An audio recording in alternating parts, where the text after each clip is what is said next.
नमस्कार दोस्तों, राधे राधे, हरे कृष्णा। चीकोज रेसिपीज में एक बार फिर से आप सबका स्वागत है।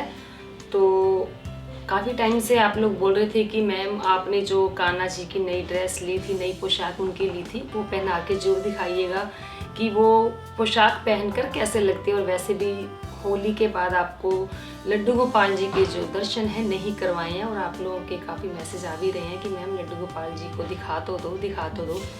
तो मैंने सोचा क्यों ना जब मैं इनको ये नई पोशाक पहनाऊंगी तो उस दिन आपको इनके दर्शन करवा दिए जाएं। तो चलिए दिखाती हूँ आज की लड्डू गोपाल जी ने कौन सी पोशाक पहनी है, और ये पोशाक मैंने कहाँ से मंगवाई थी। ये तो आपको पता ही था कि मैंने कहाँ से मंगवाई है, तो लेकिन उस पोशाक को पहनकर वो कैसे लगते हैं, चलिए देखते हैं।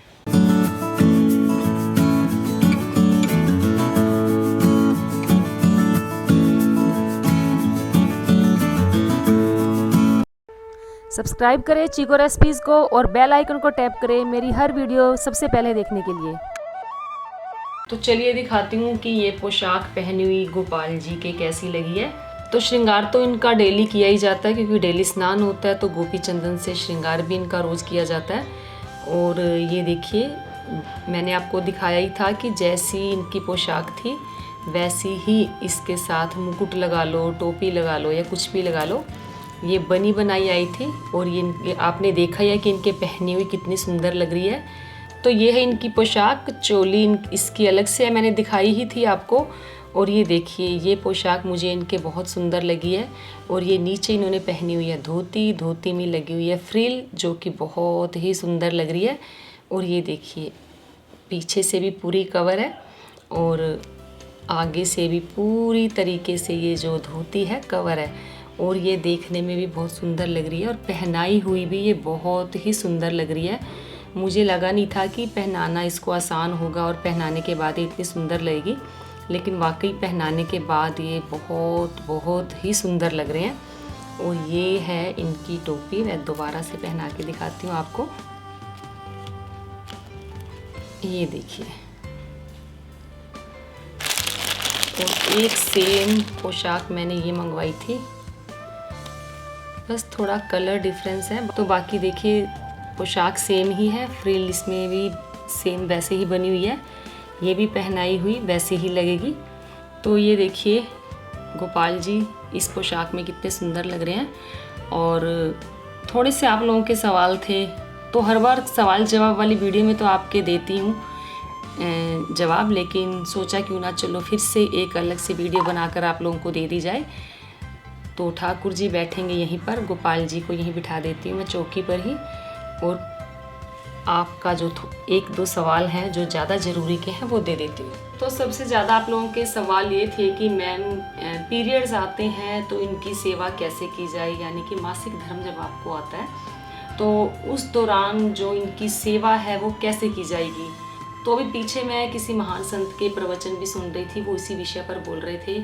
और वैसे मैं आप लोगों को इस पर वीडियो पहले भी दे ही चुकी हूँ, क्योंकि जैसे हमारे बड़े बताते हैं और कईयों से मैंने सुना भी है कि जैसे पीरियड्स आते हैं तो उस दौरान ये भगवान तो जैसे बाल रूप में है, कोई सेवा करने वाला नहीं है, तो आप डेली हेड वॉश करके इनकी सेवा कर सकते हो। ये आपके भावों पर डिपेंड करता है, आपकी इच्छा पर डिपेंड करता है, क्योंकि बाल रूप में लेकर आए, अगर आप सोचते हो आपके घर का बच्चा है तो आप सेवा करेंगे ही करेंगी। अगर मन में किसी भी कोने में ये है कि नहीं ये भगवान है, हमें इसे नहीं छूना है, इन्हें नहीं छूना है, तो आप इनकी जो सेवा है वो मानसिक रूप से करें। और वो जैसे कि वो महान संत बता रहे थे कि जो ये 3 दिन होते हैं, ये इसमें जो औरत है वो अशुद्ध नहीं होती है। औरत अशुद्ध कैसे हो सकती है, क्योंकि वो तो एक जननी है, वो एक सृष्टि की भी जननी है, तो वो अशुद्ध कैसे हो सकती है। तो उन्होंने बताया कि जब ये 3 दिन होते हैं तो उन्हें किचन में जाने से इसलिए रोका जाता था ताकि वो 3 दिन जो है वो रेस्ट कर ले, क्योंकि औरत को कभी रेस्ट मिलता ही नहीं है, किचन से तो कभी भी रेस्ट नहीं मिलता। तो 3 दिन इसलिए बनाए गए कि ताकि वो औरत जो है रेस्ट कर ले और मानसिक रूप से अपने प्रभु की सेवा करती रहे, अर्चना करती रहे, उनकी पूजा करती रहे। नाम जाप भी कर सकती हैं, हाँ माला पर ना करके वो जो नाम जाप है आप अपनी उंगलियों पर करें, अपनी अंतरात्मा से नाम जाप कर सकती हैं। तो फिर एक सवाल था वो सोचा कि स्पेशल ले लिया जाए उस सवाल को, क्योंकि अगर सवाल जवाब वाली वीडियो में आप लोगों के सवाल ले लिए जाते हैं तो उसका जो जवाब है वो काफ़ी बड़ा हो जाता है। तो ये सवाल है गोवर्धन का। उनका सवाल है कि एक सवाल मेरा भी है आप सभी से, क्या भगवान सच में है? मैं 5 साल से कान्हा जी के द्वार से रोती हुई ही वापस आ रही हूँ। मेरी लाइफ वही की वही है। कान्हा जी तक मेरे आंसू नहीं जा रहे हैं। भगवान कहाँ है जब वो हमारे दर्द में या महसूस करा रहे हैं? वो कुछ सुन ही नहीं रहे हैं।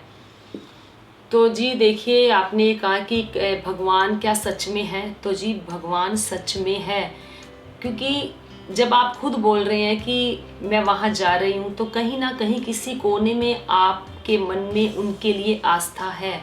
वैसे तो भगवान हमारे अंतर मन में, हमारी अंतर आत्मा में विराजमान होते हैं, तो हमें कहीं जाने की ज़रूरत नहीं पड़ती। लेकिन वही बात आ जाती है कि धूप में अगर हवा लगती है, गर्मी बहुत है, तो उसका आनंद अलग होता है। लेकिन अगर वही जो हवा है किसी पेड़ के नीचे अगर हम खड़े होकर लेते हैं तो वो हवा हमें ठंडी लगती है। तो कहीं किसी धार्मिक स्थल पर जाते हैं, हमें अच्छा लगता है, और वहाँ से जो भगवान की जो भी जीवनी होती है, या जहाँ जहाँ उन्होंने जन्म लिया होता है, या जहाँ उनका खेले होते हैं, तो उस मिट्टी के साथ एक अलग ही संबंध होता है, और वहाँ जाने का जो एक आनंद होता है वो अलग ही होता है। तो जी भगवान सच में है, और इस पर एक वीडियो आपको, नेक्स्ट वीडियो वही मिलेगी कि भगवान सच में है। क्योंकि पहले भी मैंने आप लोगों को बताया कि जो मेरी नंद है उनके ससुर के साथ ये घटना घटी थी, उनको भगवान ने बताया था कि हाँ मैं हूँ, तो उसी पर आपको वीडियो मिलेगी। तो आपने बोला कि मैं रो रही हूँ और मेरी जो स्थिति है वही की वही है। तो पहले तो अपने मन में विश्वास ये करें कि भगवान है, क्योंकि उसके मानने के अलावा हमारे पास कोई चारा रह ही नहीं जाता। अगर भगवान ने हमें दुख दिए हैं तो हमें स्ट्रॉन्ग बनाने के लिए दिए हैं, या आगे हमें इससे ज़्यादा और दुख आने हो वो पहले से स्ट्रॉन्ग कर रहे हैं, या हम यूँ कह सकते हैं कि ये हमारे कर्मों के फल होते हैं। कुछ पुनर्जन्म के फल होते हैं, और कुछ फल ऐसे होते हैं कि जो साथ ही साथ हमें मिल जाते हैं। जैसे कि अगर आज हाथ जला तो उसका फल हमें आज ही मिल जाएगा। तो ये तो भगवान ही जानते हैं वो कि हमें कौन से कर्मों का फल कब दे रहे हैं, लेकिन होते ये हमारे कर्मों के फल ही हैं। इसीलिए तो कहा जाता है कि कर्म हमेशा अच्छे करें। अगर आप कर्म अच्छे करेंगे तो जीवन में आपको कभी भी घबराने की ज़रूरत नहीं पड़ेगी।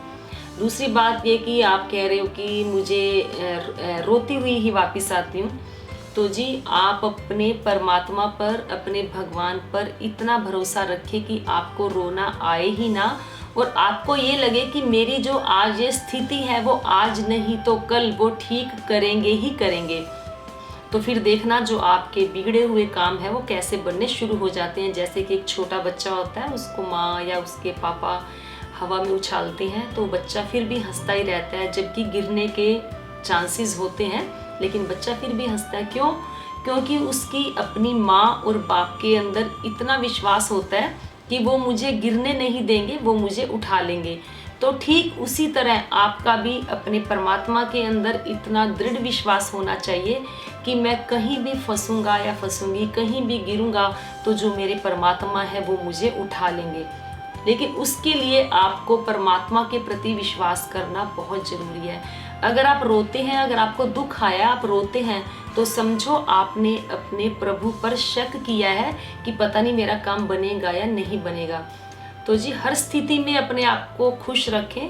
इसी को ही तो कहते हैं कि सुख और दुख में एक समान रहे। अपनी इंद्रियों को वश में करना सीखें, अपने विकारों को कम करना सीखें। क्योंकि आजकल जो मैं पोस्ट डाल रही हूँ इसी पर डाल रही हूँ, क्योंकि अगर हम सुख दुख में एक समान रहते हैं तो जो हमें दुख आएगा तो हमें महसूस ही नहीं होगा कि हमारा दुख हमारे जीवन में से कब आया और वो कब निकल कर चला गया। तो इस बात पर भरोसा रखिए, भगवान है। तो जी माने या ना माने, परमात्मा हमारे बिना भी परमात्मा है, और हम परमात्मा के बिना कुछ भी नहीं है। तो पूरा सारांश यही है, पूरा मैंने आपको यही बता दिया। तो उम्मीद करती हूँ आपको जो आपके सवाल का जवाब अच्छा लगा होगा। ठाकुर जी के मैंने आपको दर्शन करवाए, वो भी आपको अच्छे लगे होंगे। ठाकुर जी से यही प्रार्थना करूँगी कि आपके जीवन में जो भी दुख आए, जो भी बुरी स्थिति आई हुई है, या आप जिस वजह से रो रहे हैं, आपकी जो प्रॉब्लम है वो जल्दी से जल्दी सोल्व हो जाए। तो बस उम्मीद करती हूँ वीडियो पसंद आई होगी, तो लाइक करें, शेयर करें, चैनल को सब्सक्राइब करना बिल्कुल ना भूलें। हमेशा की तरह अपने सुझाव देते रहें। आज के लिए इतना ही, फिर मिलते हैं। धन्यवाद। हरे कृष्णा।